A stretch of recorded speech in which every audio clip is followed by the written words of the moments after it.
수 있게 해주셔서 감사를 드립니다. 주님께서 우리가 어려움이 많지만 주님 의지하고 믿음 가운데서 주님을 항상 신뢰하는 마음으로 갈 수 있게 해주셔서 감사를 드리고, 또 이 어려움은 반드시 그냥 어려움 자체로 끝나는 것이 아니라 하나님의 섭리하에 또 허락된 일이고, 또 뜻과 목적과 계획이 있으며 그것이 어떻게 될지는 우리는 정확히 알지 못하지만 오직 우리가 하나님의 신실하심을 믿고 믿음으로 견딜 때 반드시 좋은 결과가 있을 줄로 믿습니다. 우리가 그 믿음을 가지고 어려움을 견디며 앞으로 나아갈 수 있도록 도와주시고, 오늘 또 우리가 드리는 그 동영상 예배 가운데서 하나님께서 함께 해주셔서 우리가 하나님을 더 높이고 하나님을 가까이 해서 하나님의 은혜의 영이 넘치는 그런 귀한 동영상 예배가 되도록 하나님께서 인도하여 주옵소서. 오늘 이 시간 또 함께하는 모든 분들에게 인터넷을 통해서라도 하나님께서 함께 해주시길 원하며 감사드리며 모든 말씀 예수님의 이름으로 기도드렸습니다. 아멘. 자, 우리가 지난 시간에 그 참된 신자들은 죄를 지을 때 징계를 받는다라는 내용을 살펴봤죠.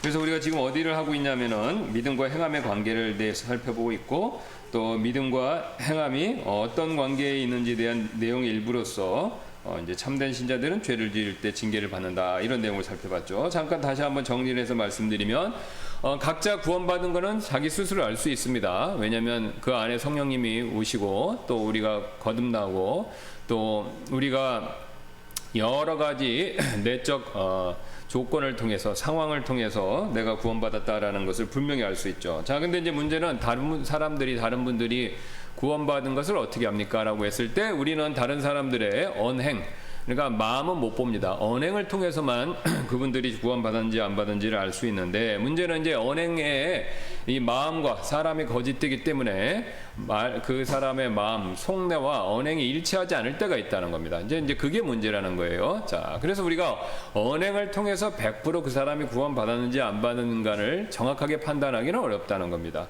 그러니까 우리가 언행을 보고 거꾸로 그 사람의 속마음을, 그다음 그 사람의 영적 상태를 판단하는 건데, 이게 이제 일종의 역추론이잖아요. 예, 근데 이제 역추론이 약간 한계가 있는 이유는 아까 말씀드렸던 것처럼 우리가 사람이 거짓되게 할 수 있기 때문에, 거짓된 말과 행동을 할 수 있기 때문에 그렇습니다. 또 그것뿐만 그런 것이 아니라 또 다른 이유가 있죠. 우리의 믿음이라는 것은요, 구원받았지만 뭐 이게 쭉쭉 우리 영광이 자라듯이 그냥 쭉쭉 계속 잘 자라면은 굉장히 좋은데 실제로 그렇지 않습니다. 이 자라다 멈추고 또 넘어지기도 합니다. 예. 그래서 그런 불확실성, 또 이 불안정성이 있기 때문에 어느 시점에서 그 사람의 믿음의 상태를 점검했느냐라는 것에 따라서 천차만별의 결과가 나올 수 있다는 것이죠. 그래서 우리가 그 예들을 쭉 봤지 않습니까? 그 구약에 나온 신자들 보면 아브라함 거짓말하는 모습만 봤었을 때, 야, 이 사람 믿음의 아버지라고 할 수 있겠는가, 이렇게 추정하죠. 또 야곱을 보세요. 야곱 보면 거의 구원받지 않은 사람하고 비슷한 행동을 많이 합니다. 거짓말 선수잖아요. 이름이 오직 하면 야곱, 거짓말, 속이는 자 얘기했습니까? 그래서 그 자기 형한테 또 자기 아버지 속이는 장면 보세요. 또 우리가 또 다윗 잘 아시지 않습니까? 우리아야 안에 밧세바를 범하는 거, 그것도 굉장히 심하고 심각한 죄인데, 그것까지 그런 죄에서 멈추는 게 아니라 살인 교사까지 하지 않습니까? 예, 일부러 최전선에 앞에 보내갖고 전사하도록 그렇게 유도를 했다는 거예요. 자기의 부하 장군한테 명령을 해갖고 편지까지 써서. 그런 것을 봤었을 때는요, 야, 다윗이 정말 하나님의 마음에 합한 사람이 맞느냐, 이렇게 심각한 죄를 짓는데, 이런 생각을 할 수밖에 없습니다. 뭐 노아도 그렇고요. 사실 성경이란 책이 하나님 말씀이 맞다라고 많은 분들이 얘기하고 저도 그렇게 생각하는 이유 중에 하나가 뭐냐면요, 성경에서 나오는 인물들은요, 훌륭한 부분만 얘기하고 있지 않습니다. 오히려 그 사람들이 실수하고 부족한 부분을 굉장히 적나라하게 얘기합니다. 가감없이. 예. 어떤 인물들은요, 오히려 실패하는 모습만 잔뜩 있어요. 롯 같은 경우. 근데 성경에서는 롯을 의인이다라고 이렇게 인정해 주죠. 그래서 우리가 이 성경 말씀을 보면, 우리 시각에서 보면, 만약에 성경이 사람이 쓴 책이라고 하면요, 우리 역사책도 그렇지 않습니까? 좋게만 쓰잖아요. 훌륭한 점만 쓰려고 하지 않습니까? 근데 성경은 그런 식으로 기술이 되어 있지 않다는 겁니다. 거기 나오는 등장인물들의 장단점, 그 다음에 강했을 때, 약했을 때, 잘했을 때, 실수했을 때, 이거를 적나라하게 제3자의 관점에서 객관적으로 그걸 기술한다는 겁니다. 그러니까 우리가 그런 걸 보면요, 인간이 얼마나 약한 존재인지, 실제적으로 얼마나 넘어지기 쉬운 존재인가라는 것을 우리가 있는 그대로 우리가 분명히 확인할 수 있다는 것이죠. 자, 그래서 그런 시각에서 봤었을 때 믿음의 높낮이가 왔다 갔다 하죠. 물론 전체적으로는 상승합니다. 근데 이제 이게 중간중간에 제가 여러 번 말씀드렸듯이 주식 그래프라고 비슷하다라고 생각하시면 됩니다. 이게 전반적인 상승장입니다. 근데 이제 그 안에 굴곡이 있는 거죠. 자, 그렇게 생각하시면 우리가 이제 믿음이라는 것이 불안정성이 있다라는 걸 알 수 있고요. 그래서 어느 시점에서 받느냐에 따라서 그 사람 구원받느냐 안 받느냐 판단이 또 차이가 난다는 거죠. 그래서 이제 그런 이유로 봤었을 때 우리가 그 사람의 언행을 봐서 판단하는 것은 절대성이 약하기 때문에 매우 신중해야 된다라는 것을 살펴봤습니다. 자, 그 다음에 이제 믿음과 행함의 관계에 있어서 지난 시간에 이제 우리가 살펴보고 있는 내용인데요. 그러면 믿음과 행함에 있어서 제대로 올바른 행함, 그러니까 이제 선행, 의로운 행동을 하지 못했을 때는 어떻게 되는가라고 했을 때 하나님께서는 이제 그걸 내내 방치하지는 않으신다는 겁니다. 이제 그 하나님께서 방치하지 않으시고 우리가 잘 아는 대로 참된 신자들이 계속해서 선행, 의로운 삶, 순종하는 삶을 살지 못하면 처음에는 내버려 두세요. 그러니까 뭐 내버려 두신다는 게 방치한다는 뜻은 아니고 기회를 주시는 거죠. 스스로. 우리 아이의 자녀들을 길러보셔서 아시지 않습니까? 인자한 부모일수록요, 아이한테 기회를 더 많이 줍니다. 이제 성격이 급하시고 또 이 의로우심이, 그러니까 이 공의 이런 게 가득한 부모일수록, 그 다음에 이제 원칙대로 하기를 원하시는 부모일수록 아이들이 잘못했을 때 그걸 즉시로 교정하시죠. 예. 심지어는 막 화를 내면서도, 저도 뭐 그런 적이 있었습니다만 지금은 많이 후회하는데, 어쨌든 그런 태도를 그 부모님들이 가지는데, 이 온유하고 인자한 부모일수록 그거를 천천히 한다는 거죠. 예. 그러니까 즉각적으로 이렇게 하지 않고 좀 더 많이 기다려줍니다. 근데 우리 하나님은 그거에 있어서 선수세요. 속단 말로 하면. 그렇죠? 예. 하나님이 만약에 우리들 같이 우리 부모들처럼 그렇게 막 급하게 또 빨리 또 강하게 막 아이들의 잘못을 바로 잡아주려고 하고 화를 냈다. 그러면 이 세상이 없어져도 벌써 수없이 전에 없어졌겠죠. 예. 노아의 홍수 같은 그런 심판이 일어나도 벌써 숱하게 수천, 수만, 아니 그것 이상으로 벌써 많이 일어났을 겁니다. 근데 하나님은 딱 한 번만 심판하셨습니다. 홍수 때. 예. 그 전에는 하나님이 오래 참으신다는 겁니다. 굉장히 오래 참으시죠. 자, 그래서 하나님 오래 참으시지만 실수하시면 안 되는 게 뭐냐면 영원히 참으시진 않는다는 겁니다. 오래 참으시지만 어느 선을 넘어가면 하나님도 그것에 대해서 응당의 대가를 치르게 하신다는 거죠. 이게 이제 우리가 그걸 성경에서는 징계 또는 심판이다라고 하는데, 우리가 이제 보통 심판은 불신자한테 내릴 때 주로 사용하고요. 그 다음에 징계는 이제 그리스도인들이 받을 때 우리가 보통 이렇게 구별해서 하죠. 예, 그게 이제 성경적으로 딱 떨어지는 건 아니지만 우리가 보통 그렇게 이해하시면 쉽습니다. 자, 그래서 참된 신자들이 죄를 지을 때 하나님이 오래 참으시다가 안 되겠다 싶으시면 결국 징계를 내리신다는 것이죠. 자, 근데 이제 이게 왜 중요하냐? 어떤 사람들은, 알미니안주의자들은 구원의 영원한 안전의 교리가 육신적이며 세상적인 삶을 낳게 한다고 비판한다. 그게 뭐냐면 한 번 구원받으면 마음대로 살아도, 그러니까 한 번 구원받으면 구원이 영원하니까 마음대로 살아도 된다. 그래서 그걸 방지하기 위해서 구원받고 열심히 행해야 구원을 유지할 수 있다. 이렇게 간다는 겁니다. 그게 알미니안주의자들의 가르침이에요. 타당한 것 같지만, 목적은 좋지만요, 사실 우리의 구원의 기본 교리의 입장에서 봤었을 때 잘못된 겁니다. 그렇죠? 예, 우리의 구원은 전적으로 완벽하게 안전합니다. 왜냐하면 우리 편에서 한 게 아니기 때문에 그렇습니다. 하나님 편에서 이루신 거예요. 단지 하나님이 이루신 그 구원을 우리의 행함이 아니라 믿음을 통해서 우리가 그 구원을 선물로 받았기 때문에 우리가 우리 편에서는 할 수 있는 게 뭐 할 수도 없고 할 필요도 없게 된 거죠. 자, 그러나 이제 그 은혜의 교리를 오해하면요, 무법주의, 또 반율법주의, 그 다음에 이 방탕주의에 빠질 수도 있습니다. 실제로 오해해서 그런 분들이 기독교 역사를 통해서 굉장히 많았는데요. 그것을 우려해서 반대로, 야, 믿음만 갖고는 안 된다. 구원 이후에 행함이 따라준다. 믿음 플러스 행함. 요거를 강조하기 시작했다는 겁니다. 요 주제가 뭐냐면 요게 잘못됐다라는 걸 다루는 게 뭐냐면 갈라디아서입니다. 그래서 여러분 그걸 이해하시고 갈라디아서를 보시면 쉽게 이해하실 수 있습니다.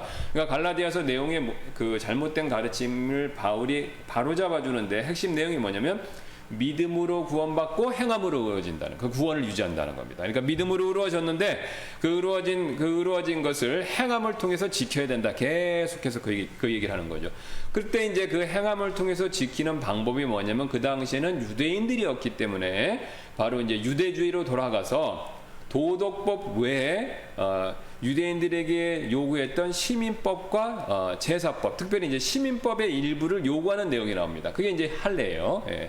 할례는 뭐냐면 이스라엘 백성들이 시민으로서, 그러니까 뭐 말이 좀 시민이라고 어려워서 그렇지 이스라엘 자손이라는 징표잖아요. 태어나면 8일 만에 할례를 받아야 되지 않습니까? 예. 할례를 받는다는 건 뭐냐면 이스라엘 백성, 그러니까 일종의 뭐냐면 주민등록증을 몸에 새긴다 이렇게 생각하시면 됩니다. 그러니까 일종의 아이디 카드 같은 겁니다. 그러니까 이스라엘 백성들이 할례를 받았다는 것은요, 자신이 아브라함의 자손이다라는 걸 눈에 보이게 증거하는 표시가 된 겁니다. 하나님이 이제 아브라함이 요청하니까 그 방법을 허락하신 거죠. 근데 이제 그게 꼭 필요 없어진 거죠. 왜 필요 없습니까? 예. 육신의 유대인이 아니라 영적인 유대인, 그러니까 육신의 할례가 참된 할례가 아니라 마음의 할례를 받아야 참된 하나님의 백성이 된다는 것이죠. 그러니까 유대인들은 육신적으로 아브라함의 자손이지만 그 유대인들이 100% 다 구원받은 건 아닙니다. 유대인들 가운데서 참된 유대인, 영적인 유대인 누구냐면 마음으로 믿는 사람들, 그게 이제 우리가 얘기하는 그 소수 남은 자들이죠. 대다수는 안 믿었어요. 소수만 믿었어요. 그래서 성경을 우리 창세기부터 쭉 보시면 항상 소수의 사람들만 믿습니다. 뭐 지금도 마찬가지지 않습니까? 우리가 교회도 많고 그리스도인이라고 하는 사람들도 많은데 실제 우리가 조사를 정말 엄밀히 해보면요, 참되게 구원받은 사람은 우리가 생각했던 것보다 의외로 적습니다. 예, 의외로 적어요. 예. 그래서 왜 우리가 항상 침례교회임에도 불구하고 구원의 복음에 대해서 자꾸 말씀드리냐면, 뭐 새로 오셔서 구원에 아직 안 받으신 분도 있지만 교회 다니시면서 구원받지 않으셨는데 구원받은 걸로 착각하거나 아니면 미루고 있거나 그런 분들이 많아서 그렇습니다. 예.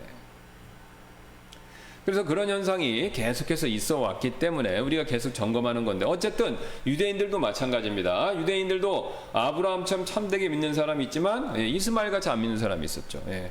그 다음에 야곱처럼 참되게 믿는 사람이 있지만 에서같이 안 믿는 사람이 있었어요. 예. 그 뒤에 이제 그 야곱의 자손들 후손 이스라엘 백성들도 마찬가지죠. 예. 참되게 믿는 사람들이 있었고 또 믿지 않는 사람들이 있었습니다. 그래서 항상 믿는 자와 믿지 않는 자들이 나뉘었다는 거죠. 이스라엘이라는 혈통 안에서도요, 민족 안에서도.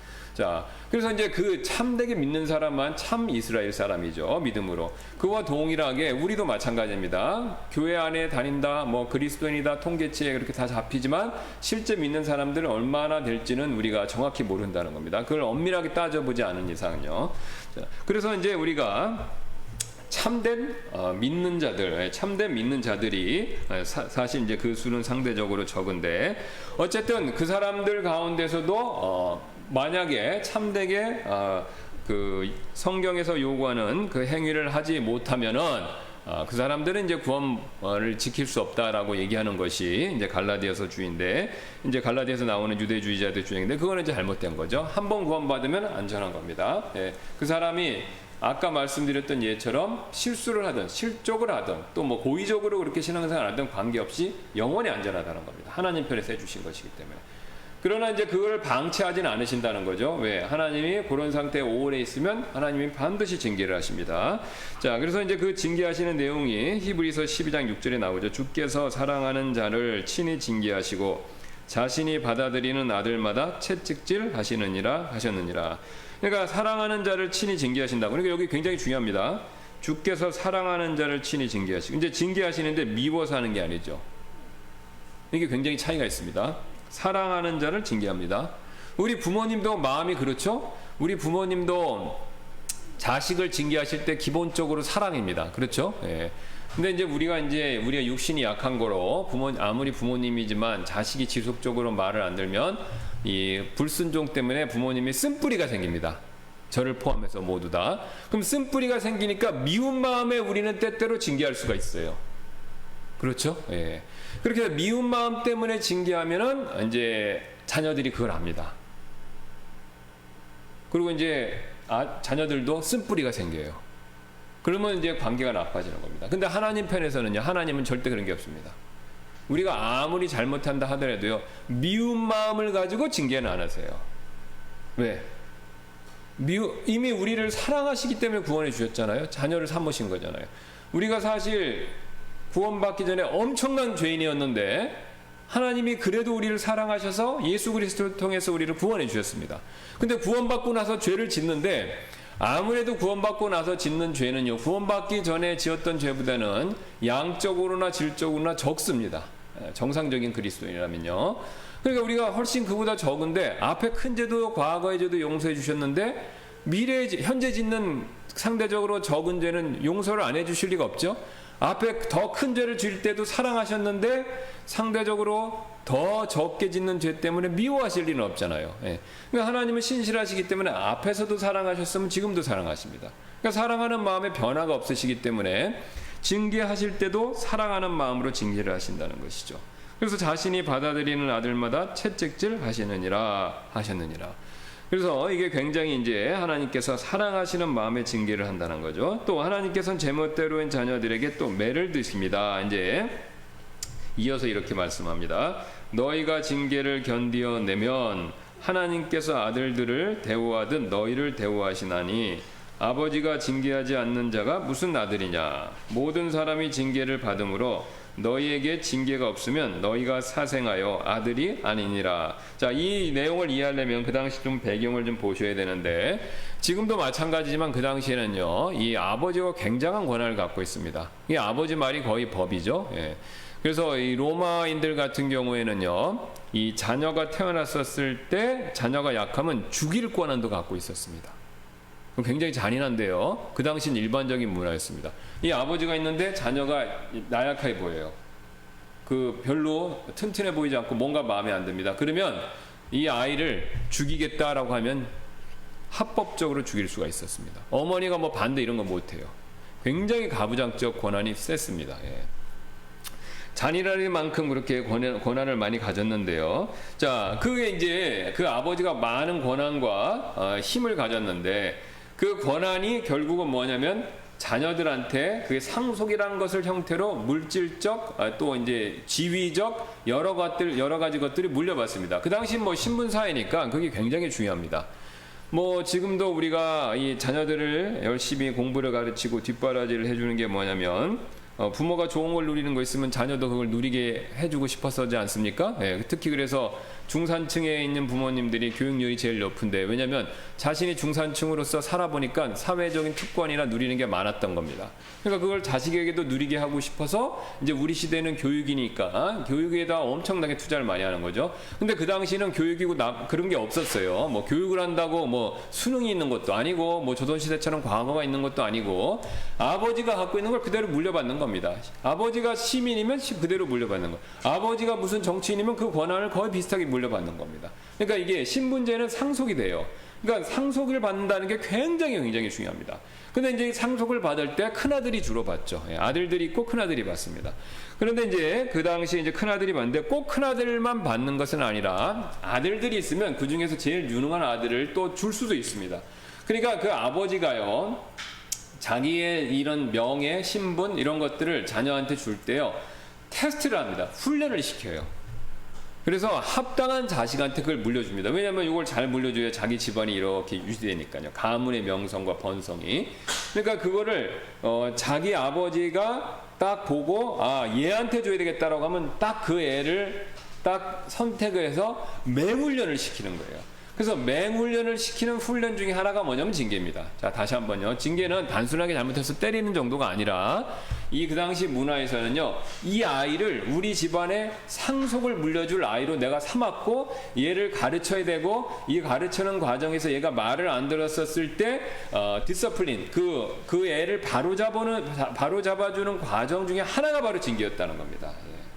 예. 단순한 체벌의 의미 정도가 아니었다는 거죠. 뭐 지금 우리로 치면요, 뭐 여러분이 가끔 뉴스를 들으셔서 아시겠지만 재벌들도 그러죠. 재벌들도 자녀가 여러 개 있으면 총수, 후임을 뽑아야 되잖아요. 그럼 여러 아들이 있으면 딱 뭐 둘째, 셋째 뭐 이렇게 딱 뽑아갖고 첫째도 있고 그럼 그 아들을 집중적으로 훈련을 시키지 않습니까? 그 기업을 그러니까 물려주기 위해서 훈련시키잖아요. 뭐 조선 같은 왕조 시대에도 마찬가지였고 세자가 딱 여러 왕자가 있지만 세자가 되면 세자는 어렸을 때부터 제왕의 학문을 배워야 됩니다. 그러니까 훈련을 막 시켜요. 훈련을 막 시키면서 선생들한테 가르침을 받는데 흥미로운 것은 우리 이제 조선시대 역사를 보면 그 스승들 있잖아요. 뭐 홍문관들에서 뭐 집현전 학사들 뭐 이렇게 해갖고 거기에 이제 굉장히 이제 학문이 깊은 사람들을 가르치는데 왕세자가 공부를 열심히 안 한다, 게을리 안 한다. 그러면 혼났습니다. 근데 매도 때려요. 근데 매를 땐데 감히 왕에게 때릴 수 없으니까 매를 대신 맞아주는 그 신하가 있어요. 그 사실입니다. 그 환관 중에서 맞아주는 사람이 있어요. 그러면 이제 몇 대 맞아야 된다. 그럼 옆에 있다. 그 사람이 대신 매를 맞습니다. 그러니까 어쨌든 왕도 징계를 받았다는, 왕자도 징계를 받았다는 겁니다. 자, 그런 맥락입니다. 자, 그래서 하나님께서 여기 보시면요, 그걸 아시고 보면 너희가 징계를 견디어내면 하나님께서 아들들을 대우하듯 너희를 대우하신. 그러니까 지금 하나님께서 아들들을 대우하듯 너희를 대우하시라는 것은 이게 좋은 징조예요. 왜? 아버지가 징계하지 않는 자가 무슨 아들이냐? 이게 무슨 소리냐면요, 열 아들 중에서 요 아들이 상속받을 아들로 딱 된 거예요. 그러면 얘한테는 집중적으로 합니다. 그럼 다른 애들은 징계 별로 안 해요. 그냥 내버려 두는 거예요. 큰 잘못만 안 하면 징계하지 않는다는 겁니다. 그냥 네 하고 싶은 대로 하라고 약간 방치형으로 간다는 겁니다. 그러니까 오히려 징계를 받으면 좋은 거예요. 그러니까 왕자들이 여럿이 있어요. 그럼 막 집현전 학사들한테 공부 맨날 아침부터 저녁까지 공부하고 그 다음에 매 맞는 신용이라도 하고 그 다음에 여러 가지 막 학문을 익히고 이거 걔한테는 괴로운 일이지만 그게 걔한테는 좋은 일이라는 거죠. 왜? 다른 왕자는 그렇게 안 시킵니다. 왜냐면 얘가 왕이 될 사람이기 때문에. 그러니까 오히려 징계를 받는 게 좋은 사인이라는 이 뜻이에요, 지금. 이 뜻입니다. 그러니까 이 아들은, 징계를 받는 아들은 아버지한테 엄청난 사랑을 받은 거예요. 왜? 상속을 받기로 지금 택정함을 입었기 때문에. 택함을 받았기 때문에. 그러니까 이걸 통과를 못하면 이제 다른 아들한테 또 가겠죠, 기회가. 근데 지금 이 아들이 잘 해내는 이상, 인내하고 잘 해내는 이상은 이 아들이 이제 이게 상속을 받는다는 겁니다. 자. 그래서 모든 사람이 징계를 받음으로 너희에게 징계가 없으면 너희가 사생하여 아들이 아니니라. 그러니까 여기 이제 사생아 얘기가 왜냐면요, 그 당시 로마법에 의하면 그 적자 아들 있지 않습니까? 그러니까 부인이 열어두는데 자기 정통 부인이 정실이 있고 그 다음에 이제 뭐 다른 부인들이죠. 아니면 노예를 통해서 얻었다든가 자녀를, 그런 경우는 이제 탈락입니다. 이제 상속을 받는 경우가 다른 앞에 아들들이 없으면 그 다음 순서가 되는데 있으면 오기가 어렵다는 거죠. 그러니까 이제 이 사생아가 됐다는 건 뭐냐면 적자가 아니라는 거죠. 그러니까 사생아는요, 적자가 아닌 사람들, 그러니까 적자들은요, 그러니까 그 정통 자녀들이 아니라면 자기의 순수한 그 직계 아들이 아닌 사람들은 기회가 없는 겁니다. 그러니까 얘네들은 더 놀게 내버려 두는 거죠. 그러니까 놀면 좋지 아니라는 겁니다. 나한테는 상속받을 기회가 없는 거예요. 내가 아버지로부터 누릴 수 있는 복이 없다는 겁니다. 그러니까 이게 왜 그러면 상속 얘기를 하냐면요, 나중에 이제 히브리서 가서 쭉 보시면 아시겠지만 이게 장차 우리가 하늘에서 받을 보상, 그 다음에 부활한 몸을 입고 이 땅에서 천년왕국에서 받을 보상, 다스리는 보상이죠. 이거를 염두에 두고 얘기하는 겁니다. 이게 이제 히브리인들은 정확하게 알고 있어요. 왜냐면 히브리인들은, 유대인들은, 정통 유대인들은 항상 메시아가 와서 이스라엘을 중심으로 세계를 다스리는 메시아의 왕국을 기대하고 있어요. 항상. 그래서 우리가 지금 유대인들이 항상 이렇게 억압받고 고통받는데 언젠가는 하나님이 메시아를 보내고 그 메시아가 이 세상을 다스리고 우리를 통해서 우리를 다스리고 우리는 그 신민이 돼서, 그 메시아의 신민이 돼서 이 세상을 다스리는 일에 참여할 것이다. 이거를 항상 믿습니다. 이걸 항상 믿어요. 그러니까 우리는, 제가 이 얘기를 하면요, 굉장히들 힘들어하세요. 굉장히 힘들어하고, 목사님 또 이상한 거를 왜 이렇게 가르쳐주지? 나는 이게 들어본 적이 없는 것 같은데 다른 목사님들 얘기하는, 이게 우리가 이걸 잘 모를 수밖에 없어요. 왜 그런지 아세요? 우린 이방인이에요. 우리는, 제가 이거 하는 얘기는 다 성경에 있는 겁니다. 뭐 누가 저한테 만약 혹시라도 따지시려면 와서 제가 성경에서 얘기 안 했다는 걸 보여주시면 됩니다. 제가 항상 그래서 성경 얘기를 밑에다가 다 항상 쓰잖아요. 왜냐하면 제 얘기가 아니라 성경에 있는 걸 그대로 가르쳐 드리는 거예요. 그럼 유대인들은 성경을 가지고 있어요. 어렸을 때부터 성경을 배웁니다. 정통 유대인들은. 그럼 유대인들이 성경을 배우면요, 제가 했던 내용을 저보다 더 많이 압니다. 그걸 자세히 알고 있어요. 그러니까 그렇게 잘했기 때문에, 그 사람들은 잘하고 성숙했기 때문에 항상 뭘 염두에 두고 있냐면 메시아가 온다라는 거를 항상 믿고 있습니다. 근데 우리는요, 이방인이에요, 이방인. 그래서 이방인이니까 우리는 그거를 배운 적도 없고, 학교에서 가르쳐 준 적도 없고, 교회 와서 배우는데 찔끔찔끔 배웁니다. 뭐 제대로 열심히 안 배울 수도 있어요. 관심이 없으면 그 교회에서. 그러니까 잘 모르는 거예요. 문외합니다. 이 성경책 구역이 그렇게 많은데도 여러분 보세요. 뒤에 예언서가 얼마나 많습니까? 앞에 모세기 오색 오경 빼놓고는 그 뒤에 우리 지혜서, 그 다음에 문학서. 그러니까 지혜서 뭔지 아시죠? 잠언, 전도서. 그 다음에 이제 문학서, 시편. 이거 빼놓고는 다 나머지 뭡니까? 예언서들이에요. 그러니까 예언서가 굉장히 많습니다. 그 예언서 내용이 뭡니까? 메시아가 온다는 거예요. 메시아가 앞으로 장차 도래할 것이다. 그 내용이에요. 양쪽으로 굉장히 많습니다. 그러니까 항상 한 가지를 얘기하는 거예요. 메시아가 온다.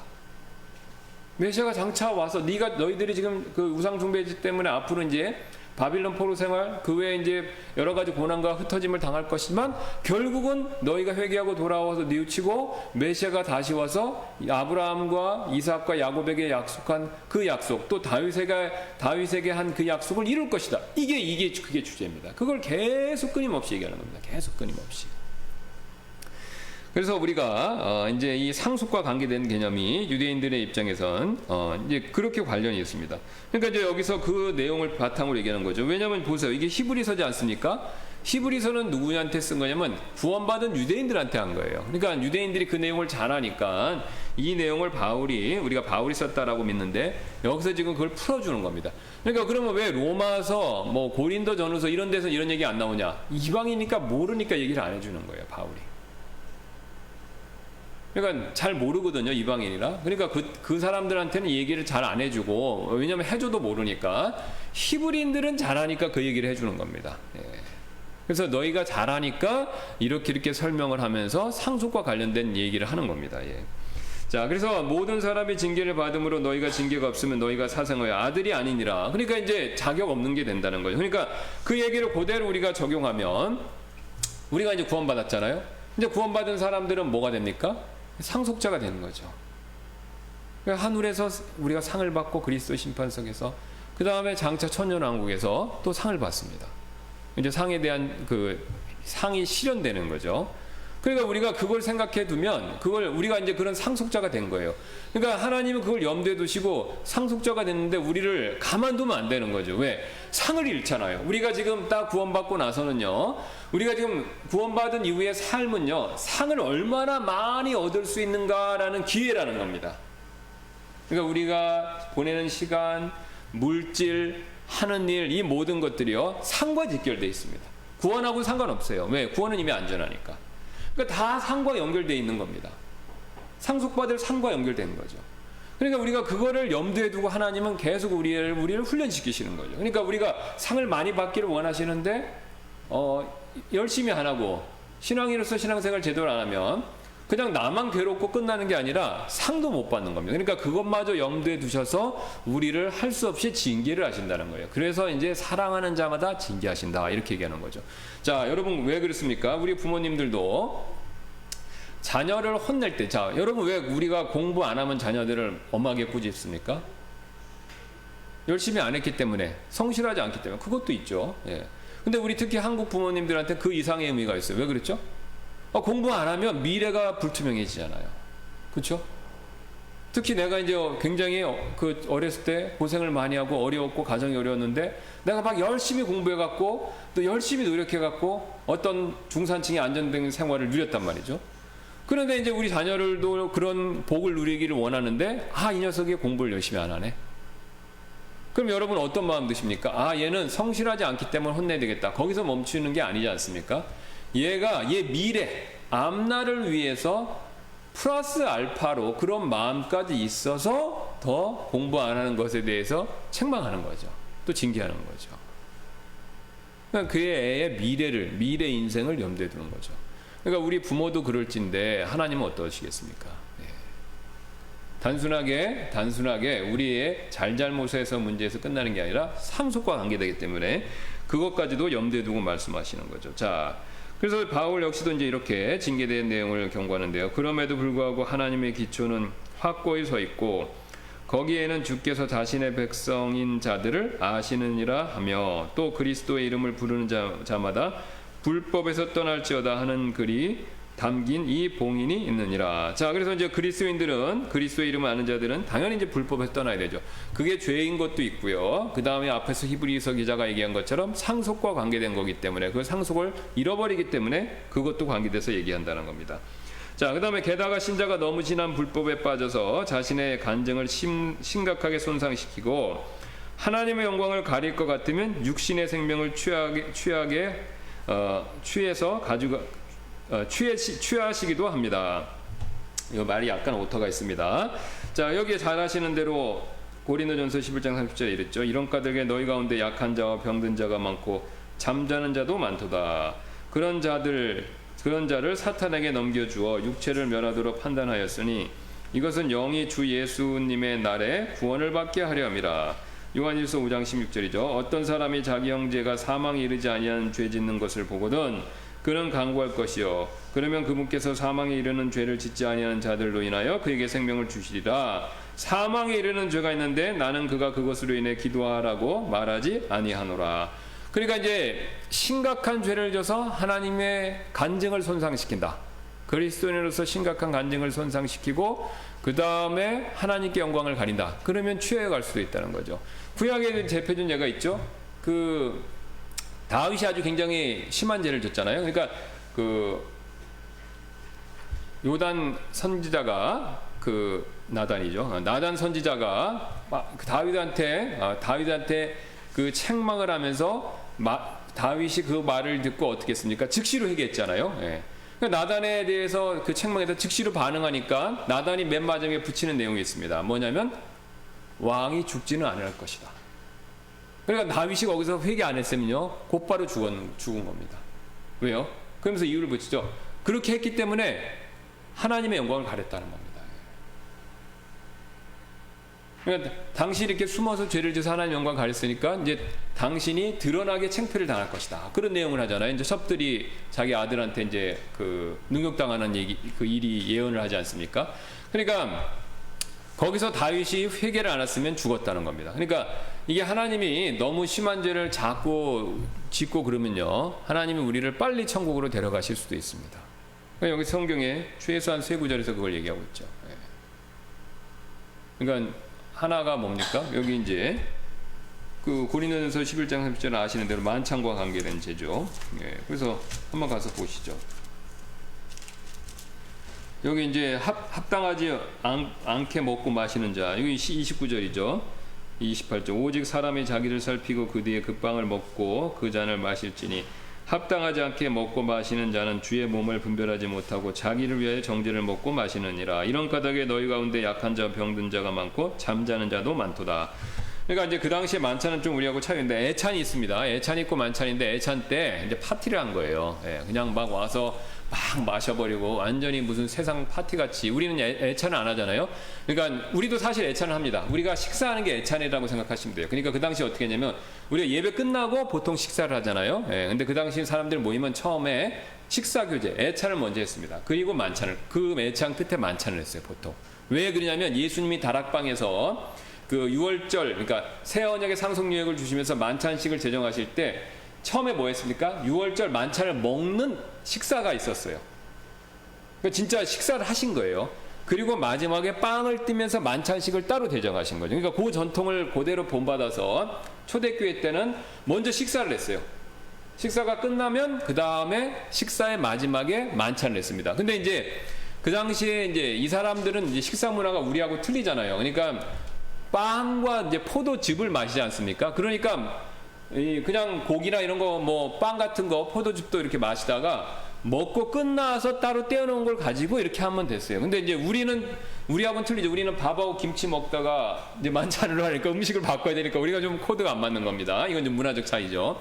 그럼 어쨌든 그 사람들은 자연스러웠어요. 그 당시엔. 그렇게 먹고 근데 고린도 교인들이 그거 오해한 겁니다. 그 애찬 때를 어떤 일이 벌어지냐면 부자가 엄청나게 많이 갖고 와요.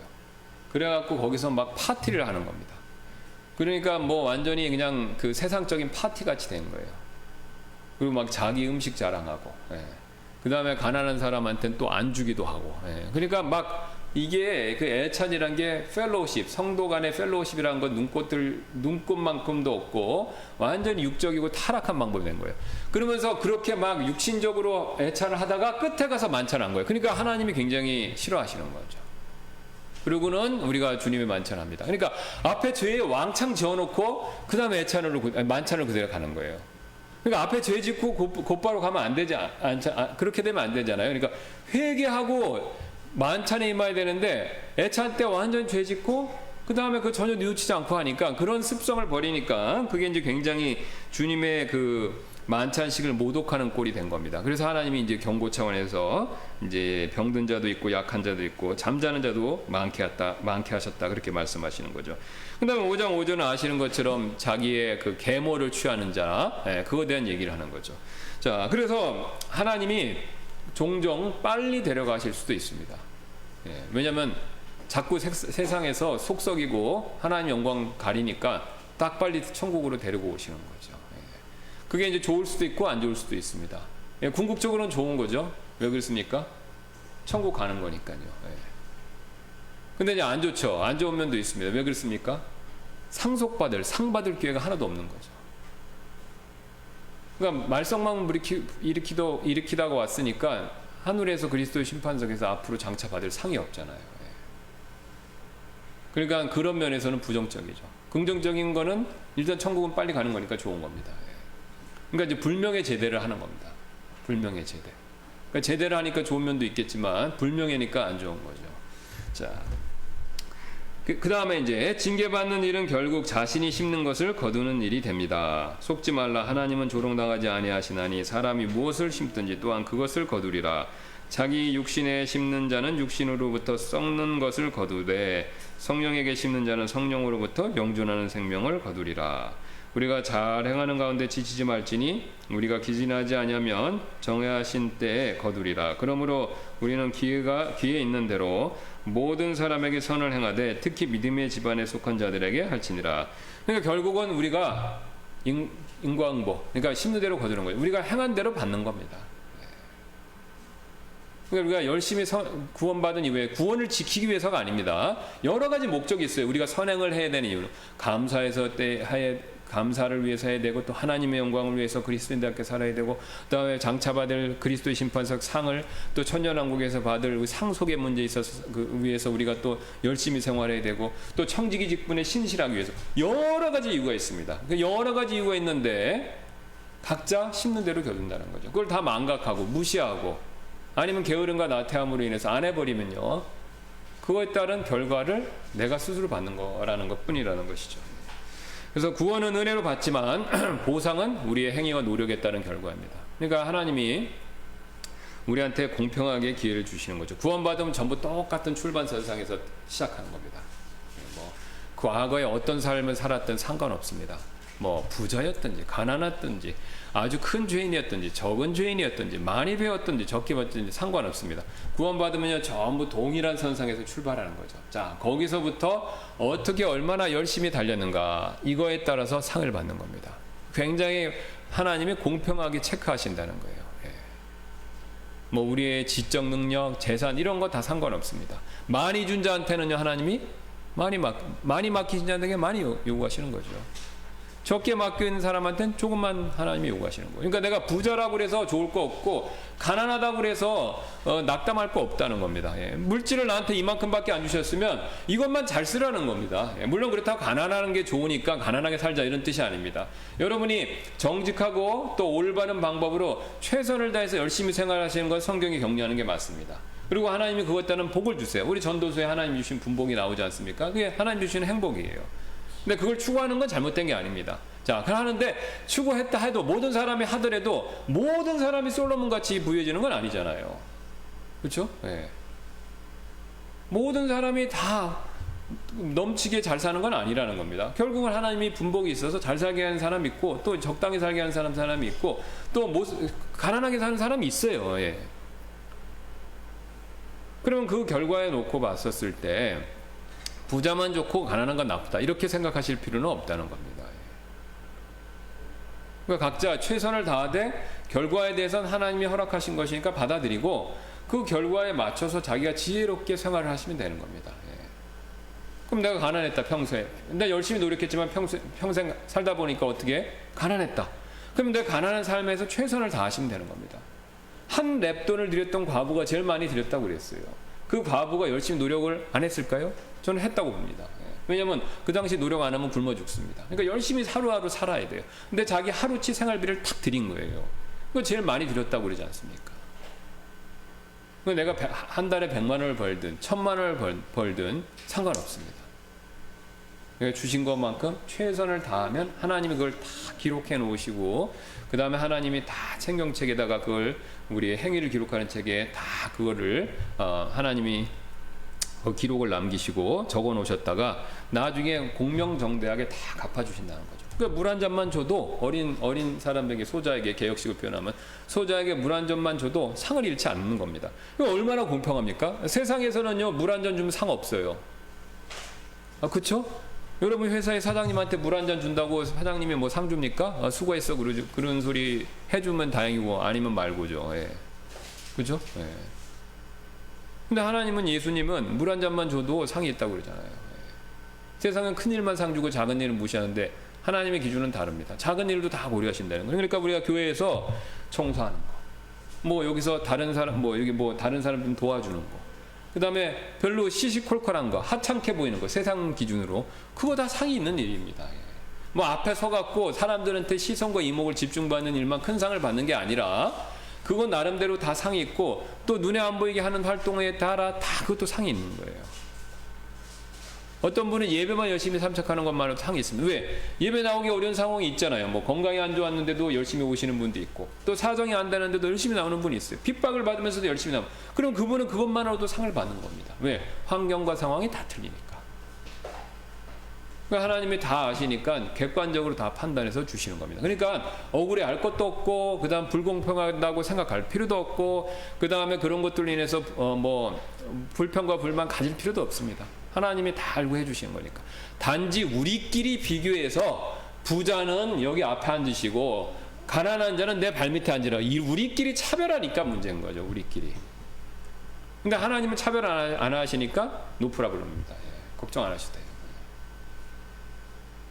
그러니까 하나님의 그런 공정하심을 믿으면 우리가 신앙생활 잘 하실 수 있습니다. 그리고 뭐 좋은 교회가 다른 거 없지 않습니까? 여러분, 큰 교회라고 다 좋은 거 아니에요. 물론 제가 큰 교회가 나쁘다는 건 압니다. 큰 교회인데 부자만 대해주고 가난한 자는 저 발끝에 저 뒤에 앉아라, 내 발밑에 앉아라, 그러면 그 교회 좋은 교회입니까? 그 뭐 다 맨날 제가 말씀 들어보면은 그런 큰 교회 갔는데 저는 그런 것 때문에 상처받았어요, 그런 분들 많으세요. 그래서 요즘에는 뭐 큰 교회는 안 가요. 저는요, 조그만 교회가 좋아요, 그런다고요. 근데 조그만 교회라고 또 다 좋습니까? 조그만 교회도 그럴 수 있어요. 교회는 어디로 가면 다 텃세가 있으니까, 육신이 있어서.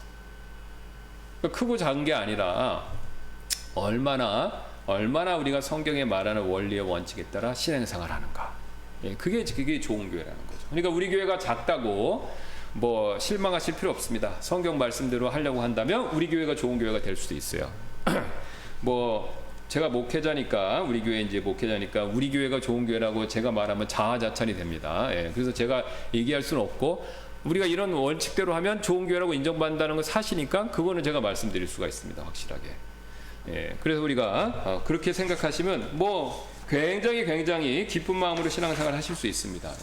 그러니까 우리가 항상 문제는 우리의 편견과 우리의 이 선입견, 그 다음에 세상적인 생각이 문제이지 하나님 편에 문제가 있는 게 아니라는 것이죠. 자, 일단 여기까지 하고 우리 다음 시간에는 제가 지난번에 나눠드린 이제 마지막 참된 신자들이 자신의 믿음을 완전히 잃어버릴 수 있는가, 이런 문제 살펴보고 이제 마무리하도록 하겠습니다. 잠깐 기도하겠습니다. 감사합니다. 하나님께서 오늘도 우리에게 이 말씀을 통해서 우리 자신을 믿음과 행함의 관계, 또 그것과 우리가 신앙생활을 어떻게 해야 되는지 여러 가지 내용을 생각해 볼